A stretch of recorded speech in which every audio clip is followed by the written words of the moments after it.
Hello everyone, welcome to nursing classes with Archana. So आज हम human physio का breathing and exchange of gases के MCQs करेंगे topic wise.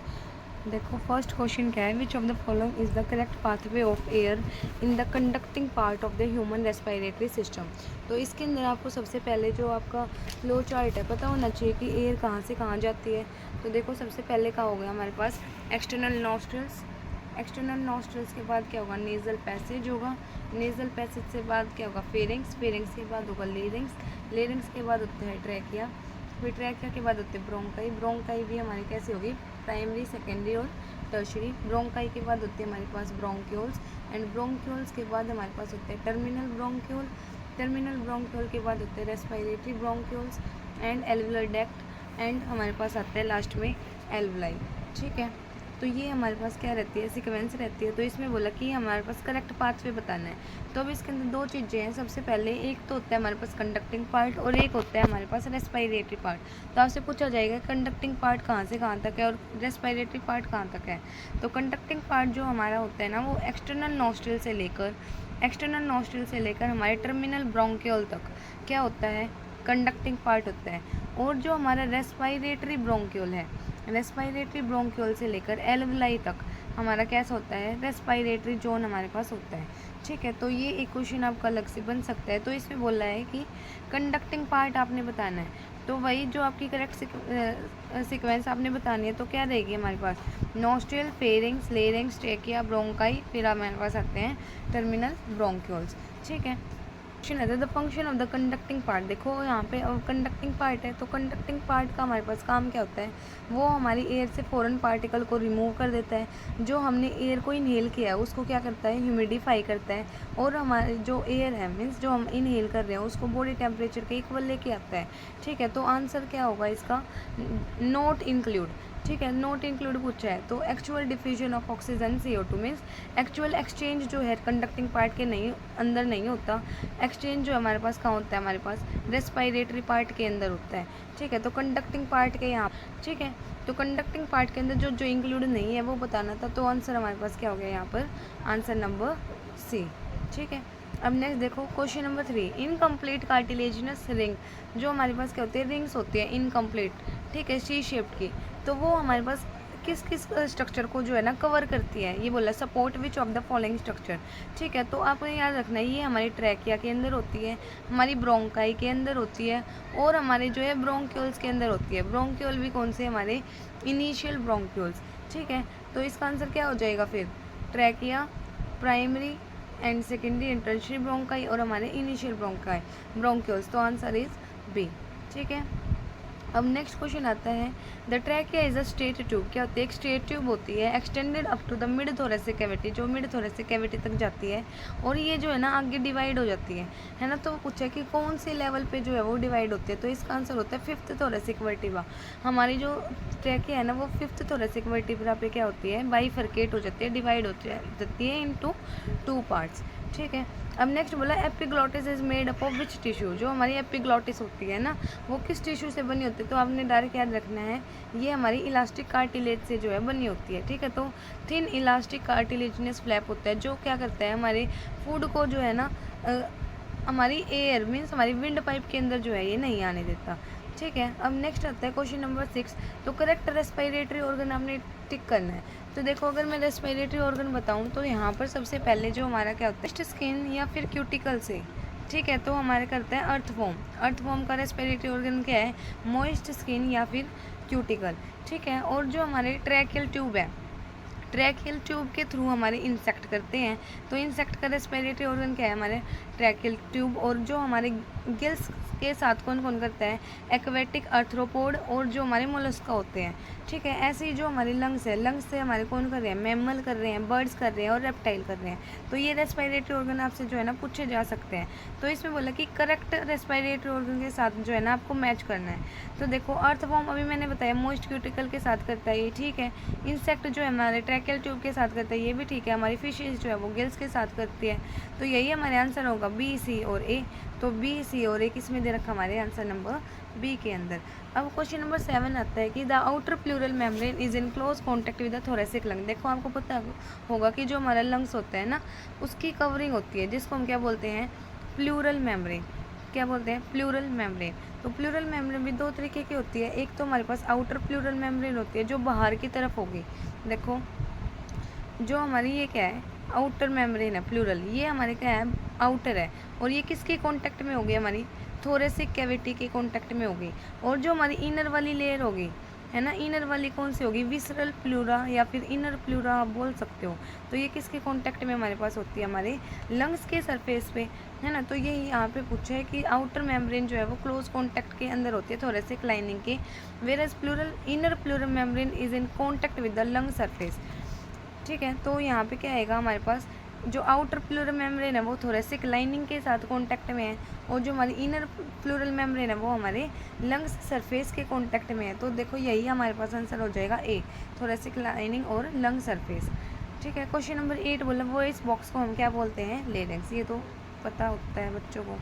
अब नेक्स्ट बोला fluid present between the double pleural membrane. अभी मैंने बताया लंग्स के अराउंड क्या होते हैं हमारे पास, प्लूरल मेम्ब्रेन होती है। तो इनके अराउंड जो है हमारे पास क्या होता है, प्लूरल फ्लूइड प्रेजेंट होता है। क्या प्रेजेंट होता है, प्लूरल फ्लूइड। तो इस प्लूरल फ्लूइड का जो प्लूरल फ्लूइड का जो हमसे फंक्शन पूछा है, तो ये क्यों होता है, क्योंकि ये क्या कर देता है हमारे पास लंग सरफेस पे जो फ्रिक्शन है ना उसको कम कर देता है। तो इसका यही फंक्शन है। तो इसका आंसर क्या हो जाएगा, B, reduce friction on the lung surface.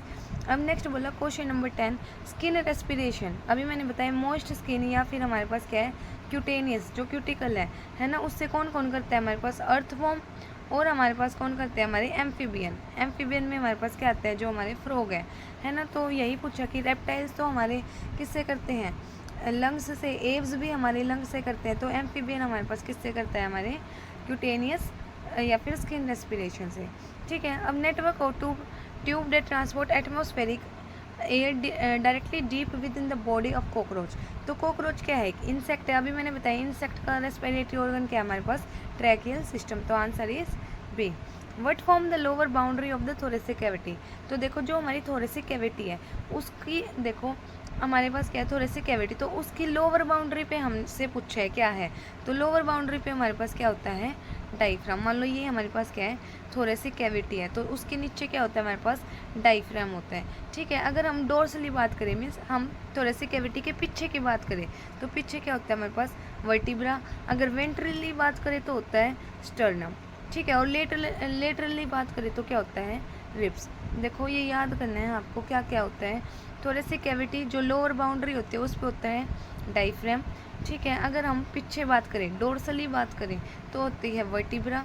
अगर हम वेंट्रली बात करें, मीन्स आगे बात करें, तो होती है क्या, स्टर्नम। और लेटरली हमारे पास क्या होते हैं, रिब्स। ठीक है, तो यही पूछा है कि यहाँ पे लोअर बाउंड्री कौन बनाता है हमारी थोरेसिक कैविटी की, आंसर इज डोम शेप डाइप। तो यहाँ पे आपके दो चीज़ें सीखनी पड़ेगी, एक है हमारे पास क्या, इंस्पिरेशन, और एक क्या है हमारे पास, एक्सपिरेशन। तो इंस्पिरेशन समझो, तो इंस्पिरेशन में आपने क्या करना है, एयर को हमारी लंग्स के अंदर लेके जाना है।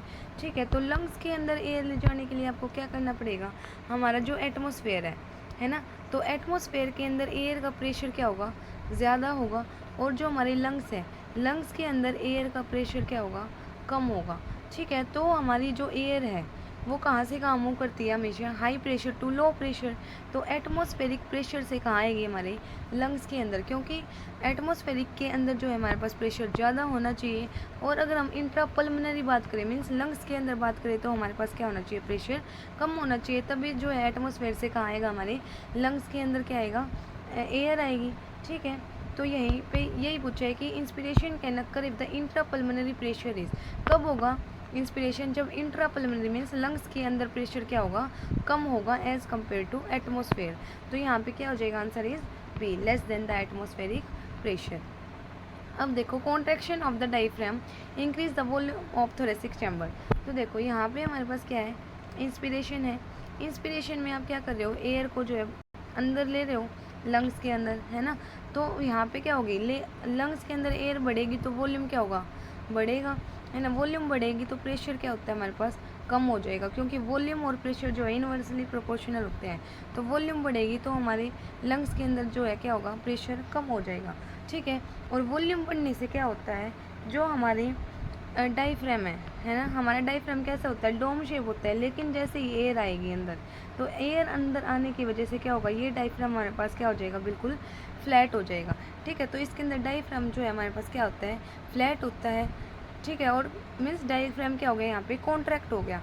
यहाँ पे देखो आपने क्या करना है, जो हमारा इंस्पिरेशन है ना, उसके अंदर क्या क्या याद करना है, इंस्पिरेशन के अंदर हमारा डायफ्राम जो है वो क्या होता है, कॉन्ट्रैक्ट होता है, कॉन्ट्रैक्ट होगा। साथ में हमारी जो एक्सटर्नल इंटरकोस्टल मसल है वो भी क्या होती है, कॉन्ट्रैक्ट होती है।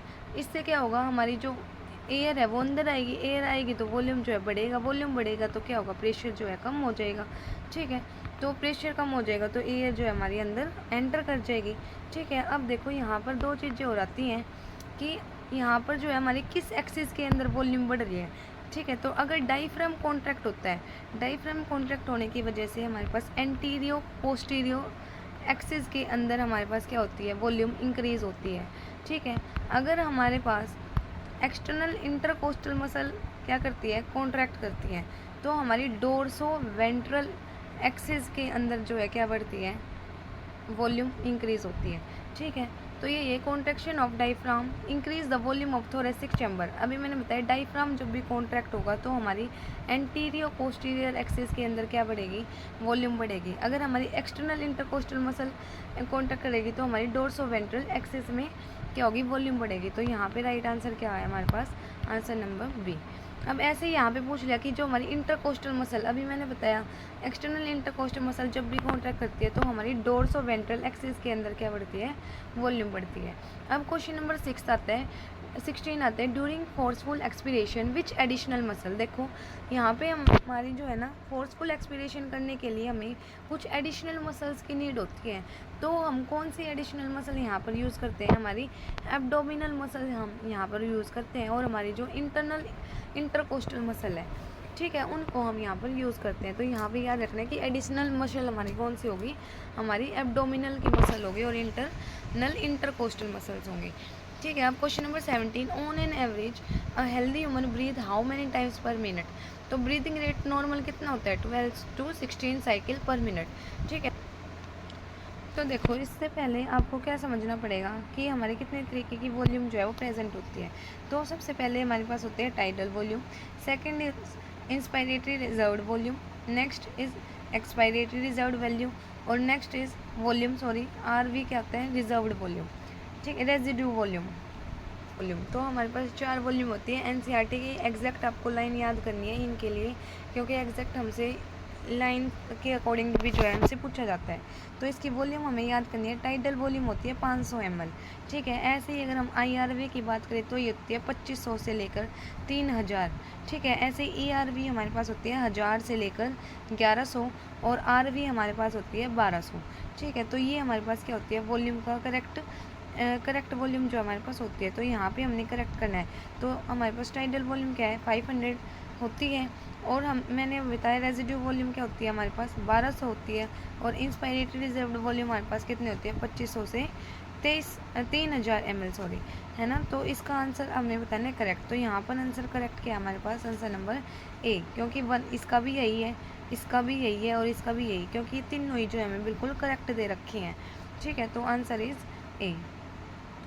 अब next question number 19, total volume of air a person can expire after normal inspiration is good.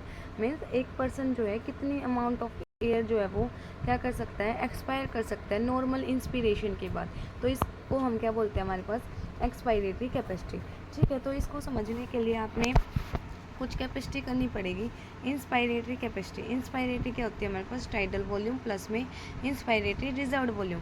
ऐसे ही अगर हम बात करें एक्सपायरेटरी रिजर्व्ड वॉल्यूम की, तो ये होता है टाइडल वॉल्यूम प्लस में एक्सपायरेटरी रिजर्व्ड वॉल्यूम, ठीक है। और इसके बाद हमारे पास आती है क्या, हमारे पास वाइटल कैपेसिटी। तो वाइटल कैपेसिटी में हमने रिजर्व्ड वॉल्यूम को छोड़ देना है, बाकी सारी जो है हमारे पास वॉल्यूम हमने ऐड कर देनी है। तो टाइडल वॉल्यूम प्लस में ERV और हमारे पास IRV, ठीक है। मीन्स हमने रिजर्व्ड वॉल्यूम को यहाँ पे छोड़ देना है वाइटल कैपेसिटी के अंदर, ठीक है। ऐसे ही हमारे पास आती है नेक्स्ट फंक्शनल रेजिडुअल कैपेसिटी।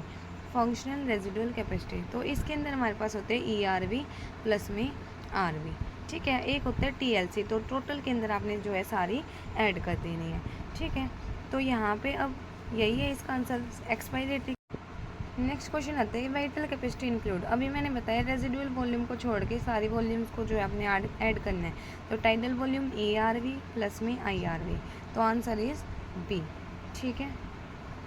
अब नेक्स्ट क्वेश्चन बोला अगर पर्सन की टाइडल वॉल्यूम जो है 500 ml है और उसका ब्रीदिंग रेट जो है 14 पर मिनट है, तो हमने उसकी बतानी है माइन्यूट रेस्पिरेटरी वॉल्यूम, ठीक है। तो यहाँ पर माइन्यूट वॉल्यूम का फॉर्मूला आपको करना है। माइन्यूट वॉल्यूम क्या होती है, जो हमारी टाइडल वॉल्यूम है ना उसको हमने अपने ब्रीदिंग रेट के साथ मल्टीप्लाई करना है। तो टाइडल वॉल्यूम कितनी है 500 और ब्रीदिंग रेट क्या है 14, तो इसको मल्टीप्लाई करने पे क्या आएगा 700 ml, तो आंसर इज B। अब TLC आप मेरे को बताओगे कमेंट सेक्शन के अंदर। क्वेश्चन नंबर 24, ठीक है।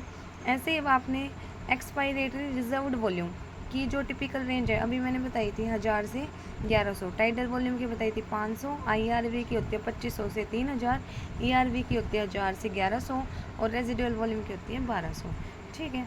अब नेक्स्ट टॉपिक आता है हमारे पास एक्सचेंज ऑफ गैसेस।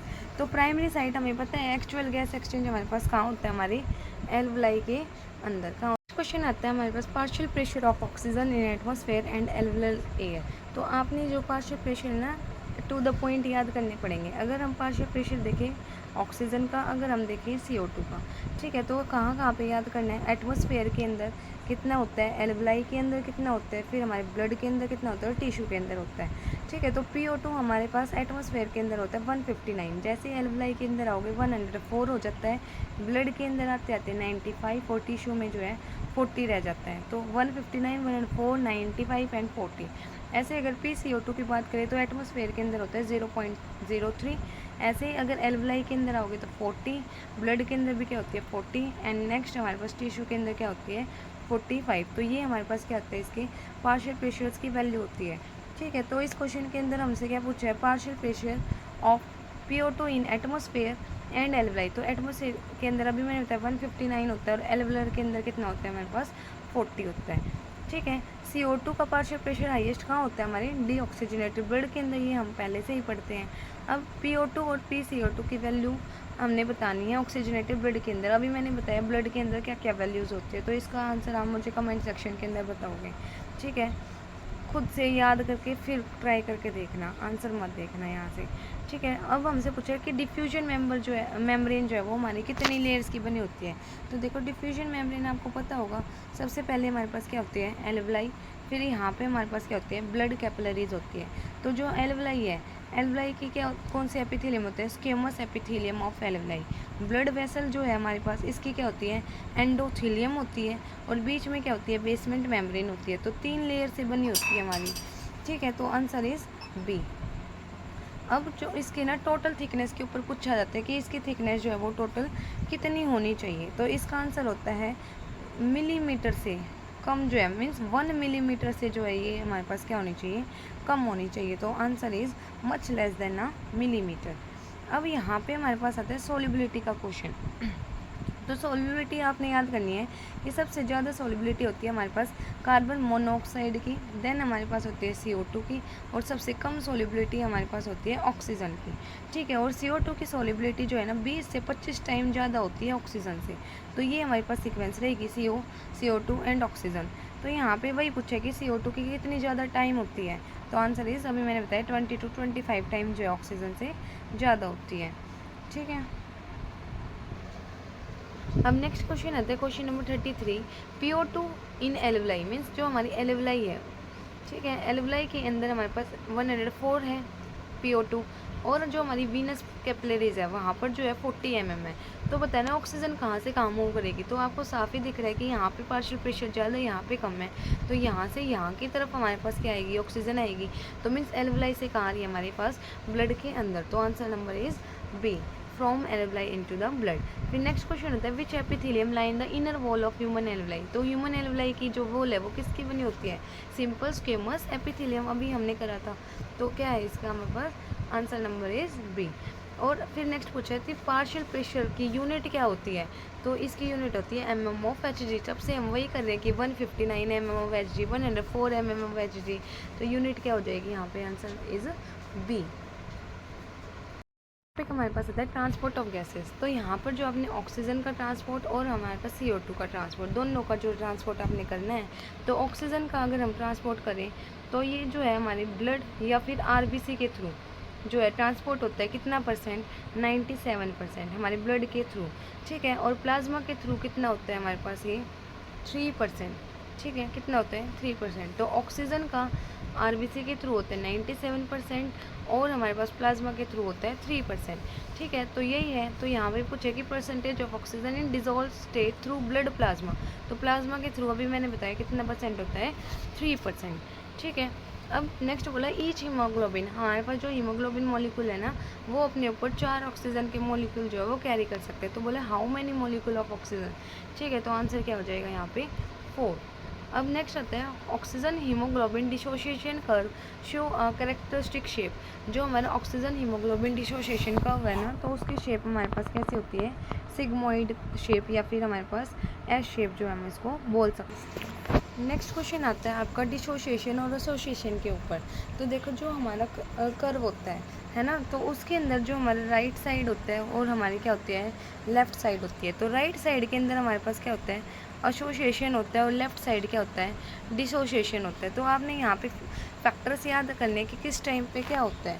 तो एसोसिएशन के अंदर जो हमारा PO2 है और जो हमारी पीएच है, याद रखना है, एसोसिएशन के अंदर PO2 और हमारी पीएच दोनों जो है क्या होती है, इंक्रीज़ होती है, ठीक है। और हमारा जो H पॉजिटिव है, ठीक है, और जो हमारा CO2 है, दोनों क्या होंगे, कम होते हैं, और टेम्परेचर भी क्या होता है, कम होता है। तो एसोसिएशन के अंदर क्या याद रखना है, ऐसे याद रखो, एसोसिएशन हो रहा है किसी चीज़ का, तो ऑक्सीजन जो है हमारे पास बढ़ेगा।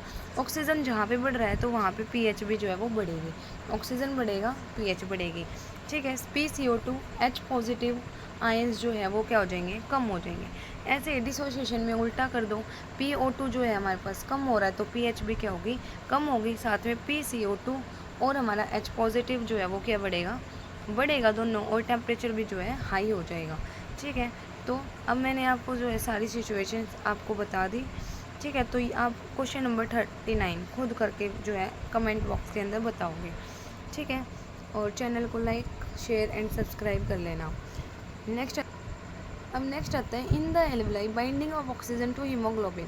तो अब देखो बाइंडिंग हो रही है ऑक्सीजन के साथ, तो यहाँ पर क्या हो रहा है, हमारे पास एसोसिएशन हो रहा है। तो एसोसिएशन की कंडीशन हमसे पूछी है, तो यहाँ पे क्या होता है, हमारे पास PO2 जो है ज़्यादा होता है और H पॉजिटिव कंसनट्रेशन क्या होती है, कम होती है। तो आंसर नंबर इज C, ठीक है। क्वेश्चन नंबर 41 को आप स्किप कर सकते हो, CET लेवल का क्वेश्चन जो है ये नहीं है। ऐसे ही largest volume of CO2 is transported in the human body as, ठीक है। तो यहाँ पर हमने CO2 का ट्रांसपोर्ट पढ़ना पड़ेगा। CO2 हमारे RBC के थ्रू ट्रांसपोर्ट होता है, हमारे प्लाज्मा के थ्रू होता है, और हमारे जो बाइकार्बोनेट है इसके थ्रू जो है ट्रांसपोर्ट होता है। तो RBC के थ्रू होता है 3%, प्लाज्मा के थ्रू होता है RBC के थ्रू होता है 23%, 22-23 अकॉर्डिंग टू NCERT 22-23 होता है। प्लाज्मा के थ्रू होता है 7% और बाइकार्बोनेट के थ्रू होता है 70%। तो मैक्सिमम किसके थ्रू होता है, हमारे पास बाइकार्बोनेट के थ्रू, और कितना होता है, 70%। तो यहाँ पे बोला है कि 70% जो है किसके थ्रू होता है, हमारे पास बाइकार्बोनेट आयन के थ्रू, ठीक है। यहाँ पर जो हमारे पास क्या होता है, एंजाइम होता है जो हमारे पास क्या करता है, CO2 को कन्वर्ट करता है इनटू द बाइकार्बोनेट आयंस। तो उसके अंदर हमारे पास कौन सा एंजाइम होता है, कार्बोनिक एनहाइड्रेस। 44 क्वेश्चन को आप स्किप कर सकते हो। अब नेक्स्ट आता है रेगुलेशन और डिसऑर्डर्स। तो देखो रेगुलेशन के लिए आपने पढ़ना पड़ेगा। तो आप जो रेगुलेशन है ना, सबसे पहले देखो मेडुला और हमारे पास देखो पोन्स, ठीक है। तो मेडुला के अंदर क्या होता है, हमारे पास रेस्पिरेटरी रिदम सेंटर। मेडुला के अंदर क्या होता है, रेस्पिरेटरी रिदम सेंटर। पोन्स के अंदर होता है न्यूमोटॉक्सिक सेंटर। क्या होता है, न्यूमोटॉक्सिक सेंटर। तो ये याद हो जाएगा। रेगुलेशन के अंदर मैंने बताया मेडुला एक बताया पोन्स, एक आपको करना है कीमोसेंसिटिव एरिया। कीमोसेंसिटिव एरिया क्या है, जब हमारे पास H पॉजिटिव और CO2 की कंसंट्रेशन चेंज होती है तो वो हमारा एरिया होता है कीमोसेंसिटिव एरिया होता है, ठीक है। तो यहीं पे हमसे पूछा कि रेस्पिरेटरी रिदम सेंटर कहाँ प्रेजेंट होता है, तो अभी मैंने बताया मेडुला के अंदर। तो आंसर नंबर इज C। अब यहाँ पे न्यूमोटॉक्सिक सेंटर, जो न्यूमोटॉक्सिक सेंटर कहाँ होता है, पोन्स के अंदर, ठीक है। कीमोसेंसिटिव एरिया अभी मैंने बताया कि हमारी जो हमारी जो H पॉजिटिव है, नेक्स्ट कुछ है कि वो सेंसिटिव है, तो मैंने बताया कि ये हमारे पास CO2 और H पॉजिटिव कंसंट्रेशन जब चेंज होती है ना, तभी क्या होता है, सेंसिटिव हो जाता है। तो आंसर क्या हो जाएगा, answer is B, the normal regulatory feedback mechanism. तो ये जो है हमारे पास आपने पढ़ा होगा कि एनसीईआरटी में गिवन है कि ऑक्सीजन का जो है ना फीडबैक मैकेनिज्म के अंदर कोई रोल जो है वो नहीं होता। तो जो है ये क्या होता है, क्वाइट इनसिग्निफिकेंट होता है। अब हमारे पास आते हैं डिसऑर्डर। तो एम्फाइसीमा क्या होता है, इसके अंदर जो हमारी एल्वलाई की वॉल्स होती है ना, वो क्या हो जाती है, डिस्ट्रॉय हो जाती है। तो इसके अंदर डिस्ट्रक्शन ऑफ एल्वुलर वॉल्स, ठीक है।